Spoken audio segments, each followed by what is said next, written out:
Hello, my name is Diana Mahar. I'm an artist, art journaler, and bookbinder living in Northern California. And today I'm going to be showing you how to make this really fun art journal using an old book cover and materials that you probably have at home. So there's a few things I love about this book structure. The first is that it's really flexible in that you can make the book of any width that you like, which is particularly important if you're going to be art journaling, adding a lot of papers and other materials to your journal. It allows you to expand it really easily. It also lays flat, so it's very easy to work in. And the third and most important is that there's really a minimum of measuring in making this journal, and it's very forgiving. So it's very easy to make and fun to make. You can also make a similar journal just with white paper if you really just want to use it for writing or drawing. And then you can make it certainly narrow, or you can make it wide and chunky if you're going to be putting a lot of materials in there. So I hope you'll come along with me to make this journal, and would certainly appreciate any comments or feedback you have. On Instagram, I'm Art is Medicine is Art, and I look forward to seeing what you make. All right, so this is the journal we'll be making together today, made from an old hardback book cover, using canvas and sari ribbon for a flexible spine, and just filled with all kinds of different papers for journaling. And I want to show you a couple other versions. This was the first one I made, which was from an old Hardy Boys book that I painted on and collaged on, and then used canvas and fabric. So this is a very big chunky journal, meant to leave a lot of space for including a lot of papers, and knowing that when you start art journaling and collaging, that these journals usually get really big. So when you make it initially, you want to have a lot of room in your spine for it to expand. You can obviously use regular paper. I made another one that's a little bit more muted tones. You can just use regular paper for it. I do like using nicer papers for the signature covers because you're going to see them coming through. But you really can do anything that you like with these. With this edge, I just glued a bit of ribbon on the edge of it, but you can really do whatever you like. So we're gonna go ahead and get started. I wanted to show you this other little journal that I made, just to show you really can use any size at all. For the small ones, you probably don't need to do the paper backing. You can just use the canvas by itself, but it is very easy to make a really small journal as well. All right, so I just want to start by going over the materials that you'll need to make this book. Firstly, a book, and you can really use any size of book, any type of book that you like, or if you just have bookboard or cardboard, you can also use that as well and cover it or paint it yourself. You'll need some fabric for the spine. I like to use a canvas drop cloth. It's pretty inexpensive, tears really easily, and gives that nice rough edge. And then for the larger books, I like to reinforce it with a piece of thick paper. This was paper from a cardboard box, just taking a piece of cardboard box and misting it over with water, letting it sit, then you can peel this off, and that's some nice craft paper, but you can use any paper. And then you'll need paper for your signatures. So for a junk journal, you can really use anything, any kind of junk mail. You can also use painted papers, you can use fabric, you can really put anything in these journals. And so you'll want to gather papers that speak to you and make you happy. We'll also need a bit of white gesso, which we'll paint onto the fabric to help stiffen it up a bit. And then Fabrifix or Fabri-Tac glue, which is great for gluing our spine fabric onto the covers. And then I like to decorate the spines with some pretty fabric. So I have a big bag of offcuts from sari, so sari ribbon, which I have put through the sewing machine to kind of give it a nice edge. But you can use any kind of fabric, any kind of ribbon, anything that you like to decorate the spine of your book. You'll also need some tools. So you'll need a scissors, you'll need an X-Acto knife, you'll need an awl of some kind or a large needle. You'll need a ruler and a pencil. And I may have forgotten something, but I think that's pretty much it. All right, so we'll move on to the next step. I did forget a couple little items. A piece of wax paper is helpful, as well as an old credit card. Our first step is going to be to gesso this piece of fabric. And what that does is helps to give it a little bit more stiffness so that it will not be quite so floppy. You don't need to do this, and especially for smaller books, you won't need to do it. But for the taller books, kind of larger books, you may find it helpful. So I just put some on and kind of use this card to scrape it across. And you don't have to get it exactly to the edge. And I'm just going to put a little bit more on. And this actually will mostly be covered up, so it doesn't really matter if it's pretty or not. I've got a little bit of black paint from this card coming through. And so you'll just kind of scrape that over, getting kind of close-ish to the edge, but it doesn't have to be pretty. And then we're going to let this dry. You can also, if you have a heat gun, you can use that to kind of speed up the process. But we'll let this dry while we go on with the next step in our process.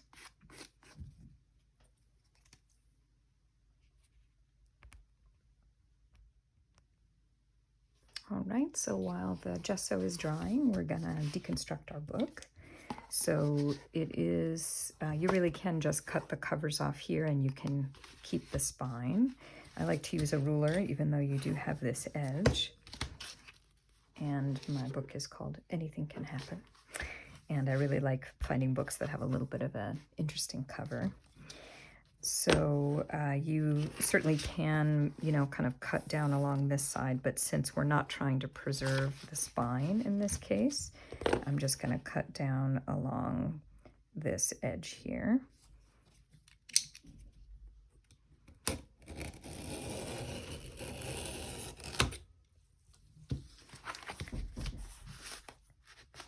And take that little bit off, and then we'll do the same thing for the back of the spine.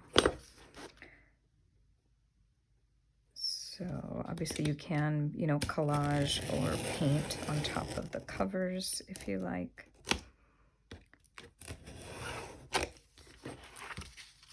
And so then we'll leave the rest of the book.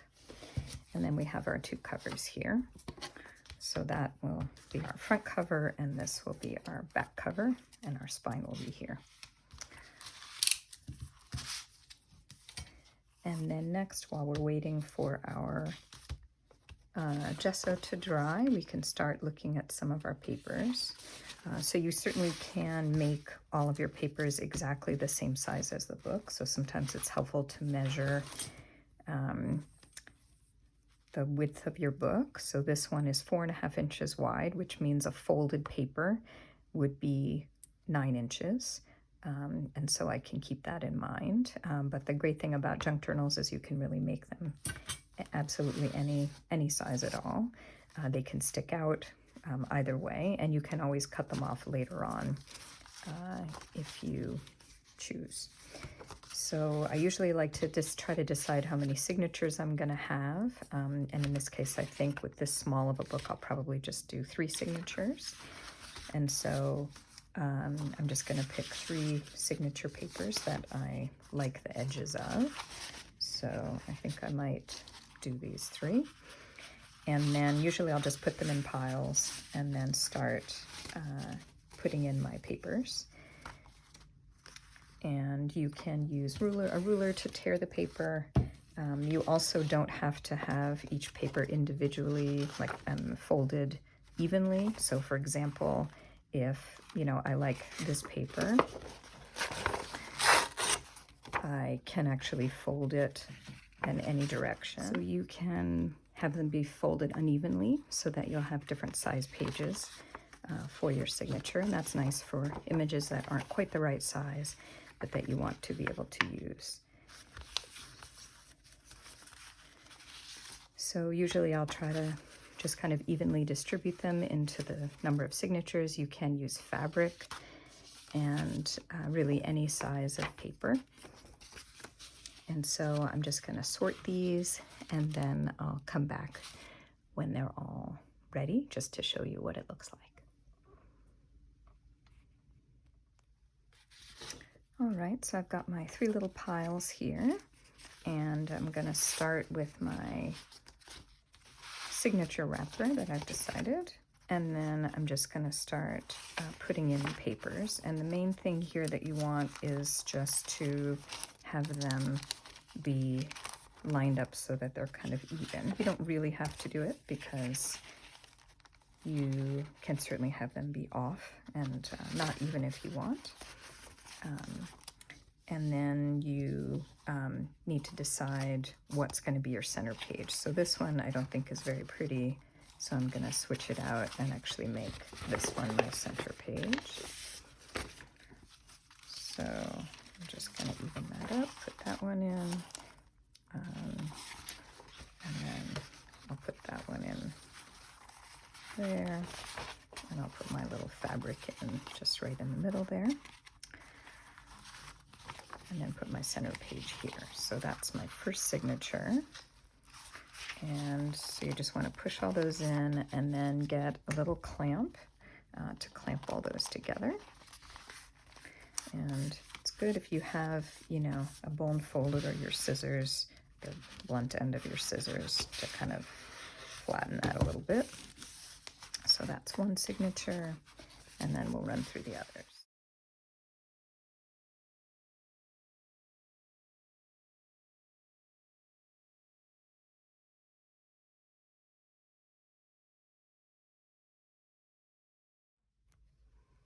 All right, so hopefully your gesso has dried on your fabric, and then our next step is just going to be to reinforce it with this paper. So for this I'm going to use the Fabrifix glue, but you can also use a PVA glue if you have it. You can, double check to see if you really need all of this length, or width, I should say, because what we're going to be doing is gluing it to the inside of the covers and leaving your spine open. So in this case, if I, wanted about a 1 or 1.5 inch spine, I would have, an overhang here on both sides. If you want less, you can just trim it, but this is fine for what I'm going to be doing. So, so you're going to glue this here. So what I'm going to do is take the Fabrifix and apply that glue all the way around here, and then in the middle. And you may, if you don't mind your journal being a little bit on the softer side, you don't really, you may not need this part, but I like for the journal to stand up straight. So just kind of lay it right about center and press it, and then we're gonna let that dry for just a few minutes.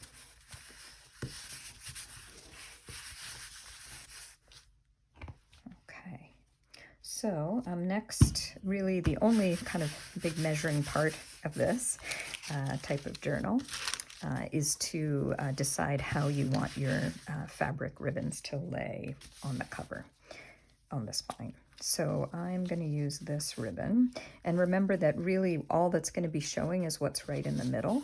So, you don't need to put ribbon all across here if you don't have enough. It depends on how much you have. So, and you just have to decide how wide you want your spine to be. So what I usually do for, a journal you're going to be adding a lot of things to is kind of roughly measure how wide your signatures are when they're kind of gently together. So that's, a little bit over an inch, or maybe about an inch. And so I usually like to make it a little bit wider. So I think I'm going to make my spine about 1.5 inches. And that will give me a little bit of wiggle room. So that'll be about, that wide. So you really just need enough ribbon to cover that gap. And so I'm just going to put my ruler here just so I can know where my about where my middle is. So this is about 7 inches, so 3.5 would be my center. And so I'm just going to want to be sure if that's the center, and I want it to be about 1.5 inches that my ribbon covers this part. So usually I'll leave a little bit from the top and bottom, usually about 1/2 inch or so. And what we're going to be doing is just, you can tack this down with a little bit of glue, and then you can sew over it if you want, or you can just glue it down entirely. So if I want that to be about 1/2 inch from the top, and just checking to make sure that's a good starting place, then I can use my scissors to cut my ribbon,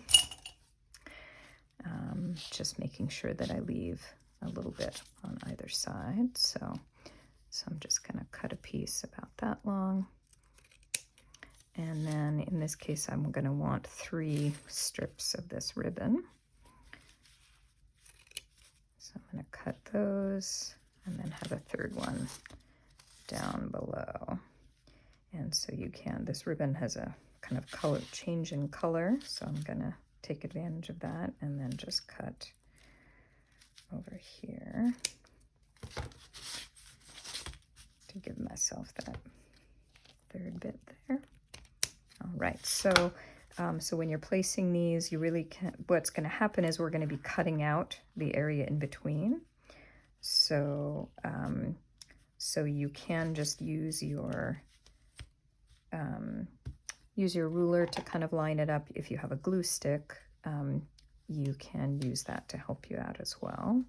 So I'm going to just go about 1/2 inch from the top for this one, and then I think I want this one in the middle, and 1/2 inch from the bottom here, and then I sort of split the difference with the one in the center.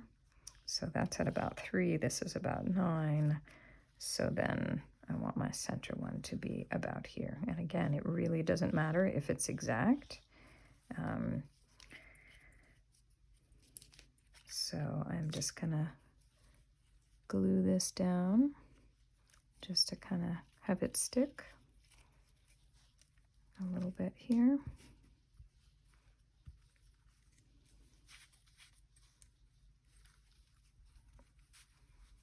And then again, just making sure we're about at the center. I'll use the ruler just to help us out. And then to glue the rest of these. And so once we're done with this part, we're going to take it over to the sewing machine and just add a layer of stitches to that part. I should say that it might be easier to stitch this before you glue on the cardboard on the back, the craft paper on the back. So what I would do is probably do your gluing onto this first, and then glue the paper onto the back, depending on what your sewing machine is like and how thick of paper it can handle. So if you have all these little fibers, don't worry about that. You can always pull those off later. And we'll just estimate this middle part, because you really don't need to measure for this. All right, and then we will take this over to the sewing machine and just to stitch it down and come right back.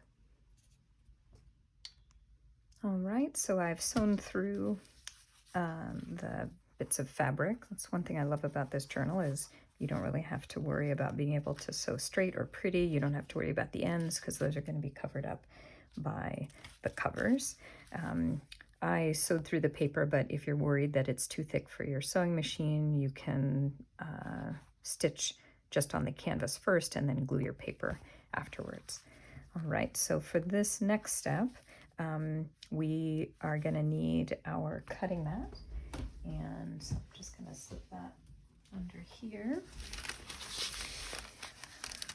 and we're going to need our X-Acto knife and our ruler. So here, this is where we're actually cutting into cutting sort of windows in for where our spine is going to be. So usually for this, I will take a pencil just to draw my lines, and I don't need this anymore. You can use, you know, if you do have marks on your cutting mat, that's helpful to kind of make sure that you're somewhat lined up.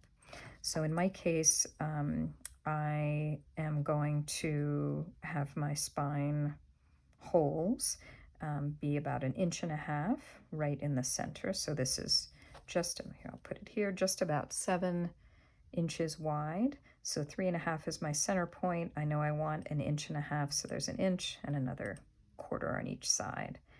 So I'm just going to make a little mark there just so I know where that center point is. And then I'm just going to move up here too, make sure I've got that right-ish. Yeah, so I just centered it at 7. I'm going to center this at 7 and go 3.5 and 1/4 inch on each side. So that'll be my spine. In terms of the height, I'm really just going to go a little bit on either side of this. So I'm going to start out by turning, and which way should we go?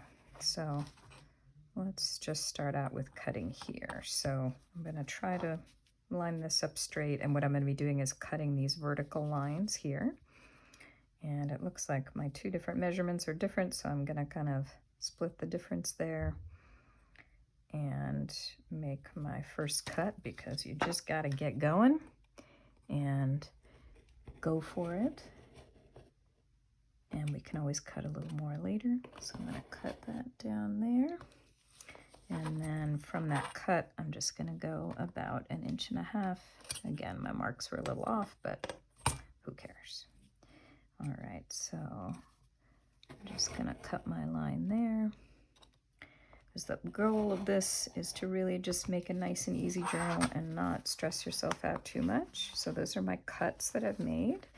And now I'm just going to go try to sort of be straightish and cut pretty close to the edge of this, but trying to stay right near where my marks are. I'll make some marks here so that you can see that. All right, so that I can see it. All right, let's see. I'll start out on this side since I'm left-handed. And I'm just gonna make that cut, just making sure I'm straight. And cut here, and then see how close I got. Okay, so now I just need to cut into that corner to get that gone. There we go. All right, and then I get the other corner.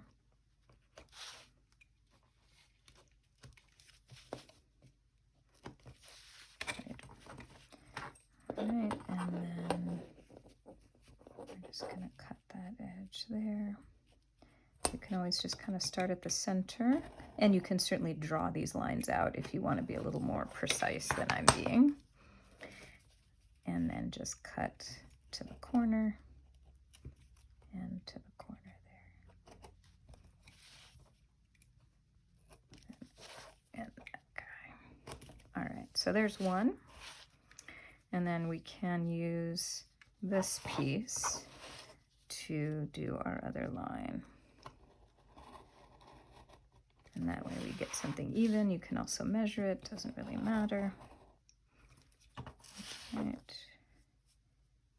And then we can finish our cuts here. Let's see how far we got.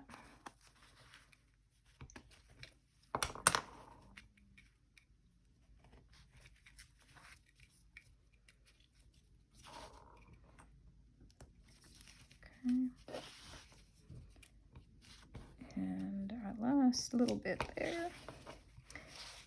I haven't quite found a use for these little bits of canvas, but there might be some use you can come up with, because they're nice little firm pieces of fabric. So, all right, so that's all cut. And then our next step is to glue our covers on. So we're gonna have our front cover here and our back cover here, just like that. So I am going to put just some wax paper under here to protect my mat, but it's nice to have the guidelines for that. And so here we're just lining it up. We can line up here to just make sure that we're somewhat evenly spaced here. And the reason why, I said I wanted it 1.5 inches, why there's a little room is because this is going to curve around. So that's where that space is going to go. So, so I'm just going to go a little bit on either side of those and line up top to bottom. And then, and this is where we're going to use our Fabrifix. So I'm going to grab that.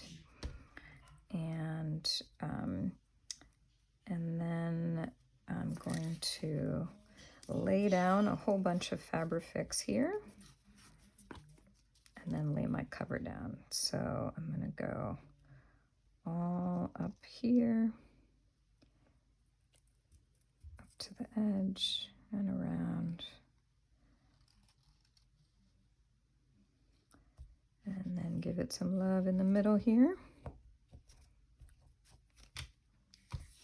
And then I'm going to try to line it up like that and lay it down there.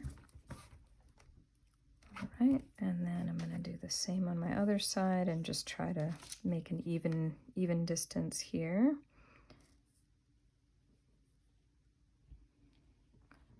All the way up.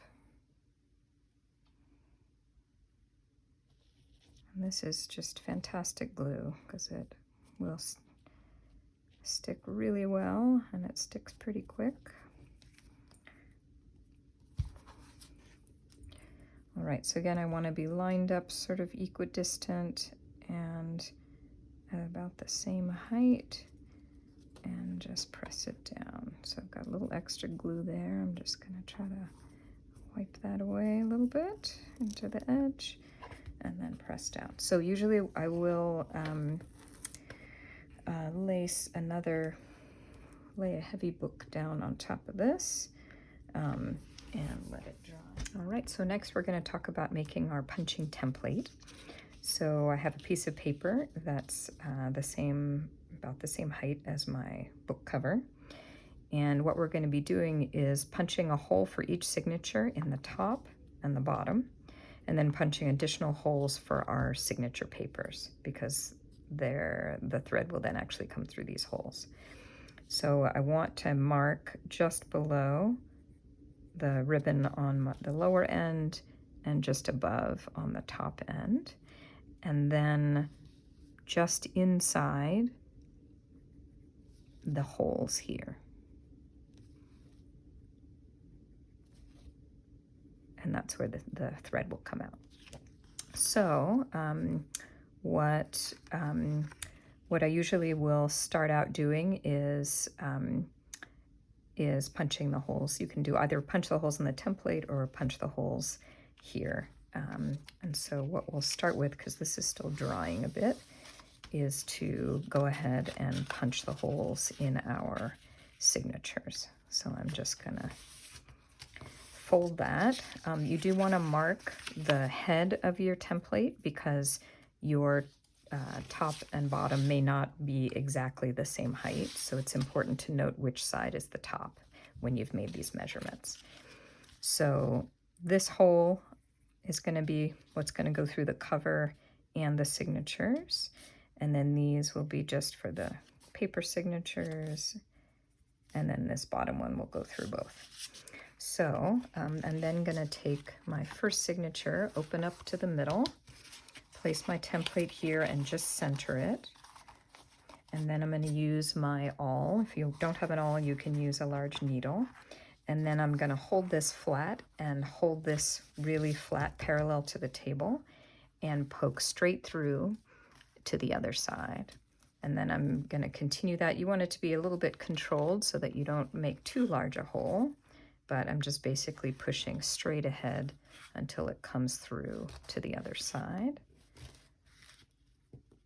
And then the last one, And then I'm going to do my other two.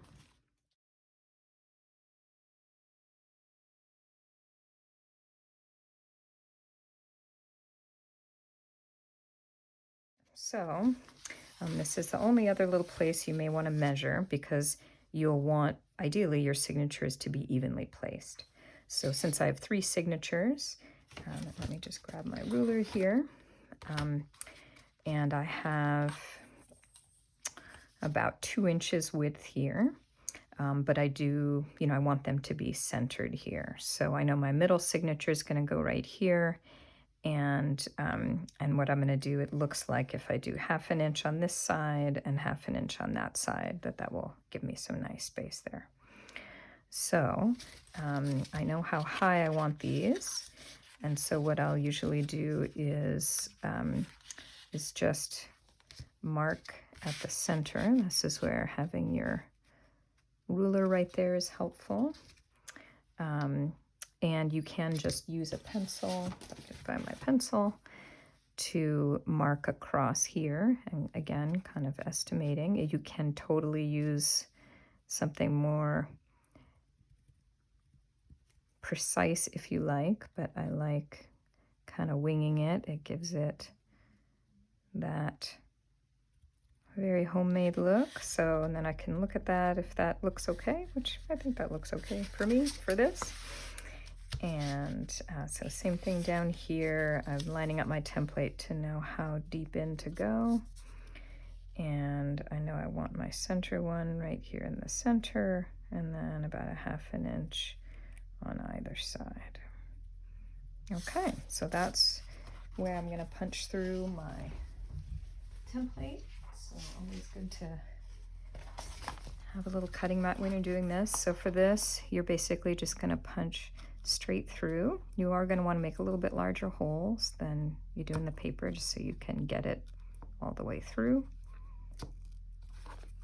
And then same thing on this side, punching all the way through.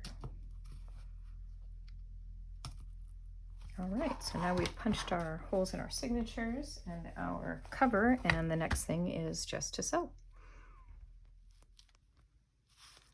All right, so we've got our journal nice and glued, our cover, and so that part still probably needs a little bit more time, but we'll work with it anyway.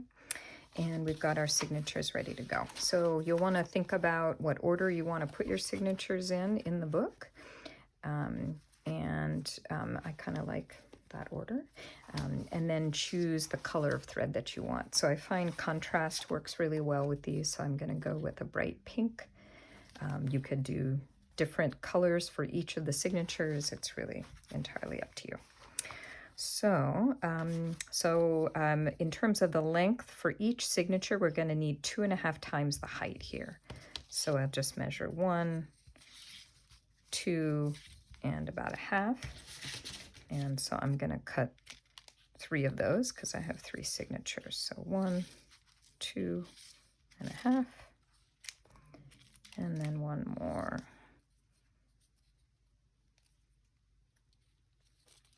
And so this is wax linen thread. You can certainly use embroidery thread, but having a little bit of wax on it, pardon the sounds of my dog, may be helpful, just so that it will slide through. And then you're going to need to grab your needle. So we're going to thread through our first bit of thread. And so the general idea of this stitching is that you're going to go through your signature, you're going to go out the top hole, in through the signature, out through this hole, in, out, and in, and then you're going to come back out and go back the other way. So it's kind of like a figure of 8 pattern. So we're going to start with our first signature. We're going to go through the top hole and then go through the top hole here and come out the other side. So you do have to often wiggle it to get it to come out. And then I like to leave a couple of inches. I'll often just tuck it under this little clip to hold it so it doesn't pull out. And then you're going to be going through this hole and through this set of signatures here to the other side. All right, so then we're going to come through here and then go through our next set of holes, which should bring us, and sometimes if things have shifted, you can kind of push through back the other way to try to find where you are. So we're coming through the hole only, and then we're going to go across and into the next hole here. And sometimes you gotta find your way. All right. Okay. And then you're gonna want to pull relatively tight and then come out your last hole here. And then from here, we're gonna go back into this first hole here. Sometimes this can be a little tricky because you've got to find where the hole is in your signature. Right through there. And find the end.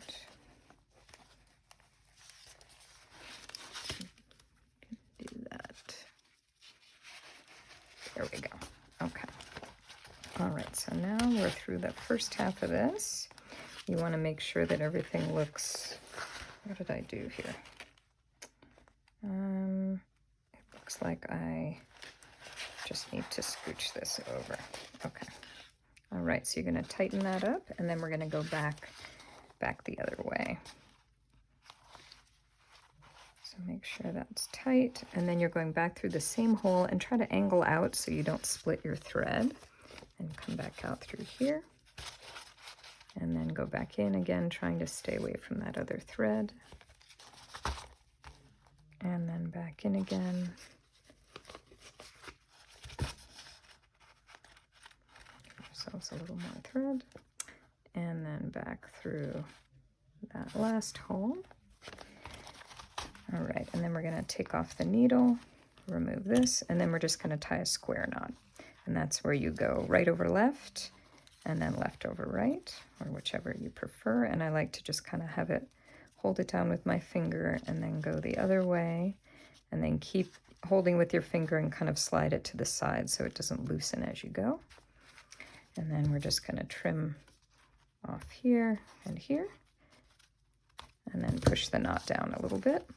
And that's our first one. So you can take this off if you like. And then we're going to move on to our next one. We're going to thread our next bit of thread here.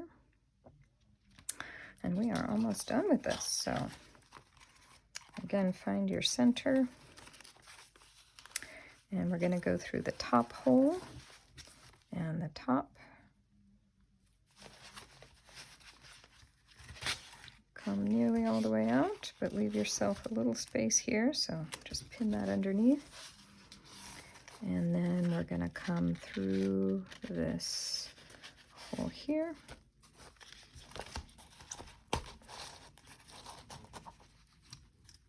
And then through here, tighten up a little bit. And then through our hole here. There. So if you are choosing papers, it's good to have a decent thickness paper in the center of the signature. If you have something really thin, it might be more prone to tearing. Okay, and then we're going to come through our hole here, and here we can look in between and get that to come through. And then just make sure we're tight.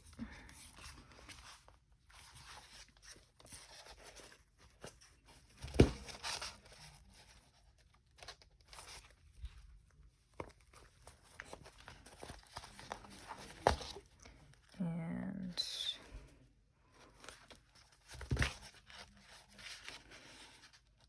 making our figure 8. All right. And then we're going to take our needle off. Take this out, and we're going to tie our square knot. So just making sure that we're tight and as straight as we can be. and then left over right, tie down, hold down, right over left, and then tie our knot.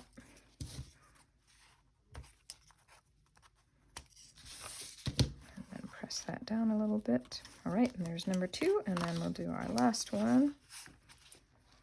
So we've got our last one to thread, and find our center, find our top hole, and top one here,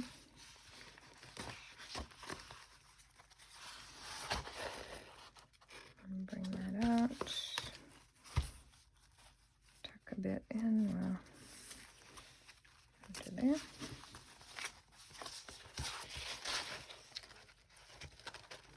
And then find our here. Adjust that one out a little bit.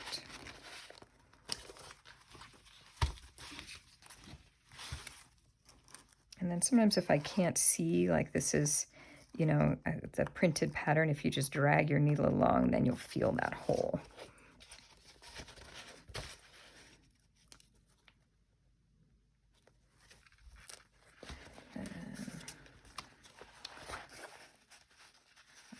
So here, sometimes you lose the path of the hole. So if you just push that out again and then hold on to it and take that out. There. Okay. Tighten up a little bit. Again, find that hole.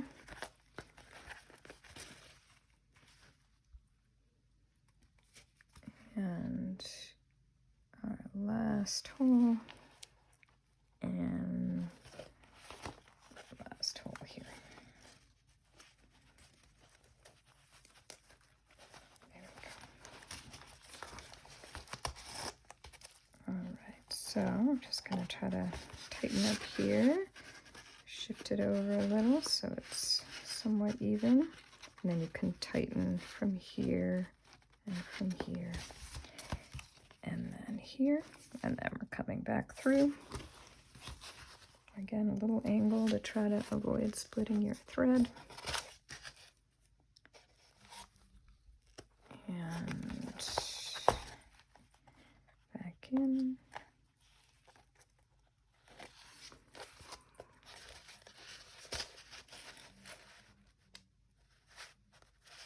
And then our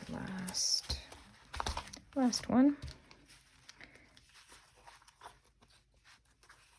And again, right over left, hold it down with your middle finger, left over right, and then slide that knot.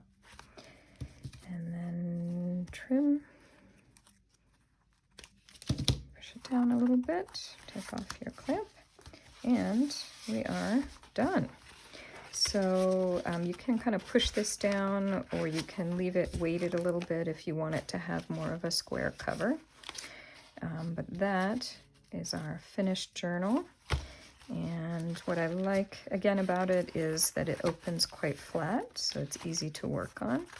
And you've got a lot of space for it to expand as you put your art in it. And that you can adjust it for however you like. I kind of like this rough edge here. You can always glue a piece of paper on it. Like this one, I went ahead and glued a piece of paper over that so that you don't see that rough edge. But whatever your desire. So I hope you enjoyed this. I hope you'll try it out. Do let me know how it works for you, any thoughts or suggestions or ideas you have, and have a wonderful day.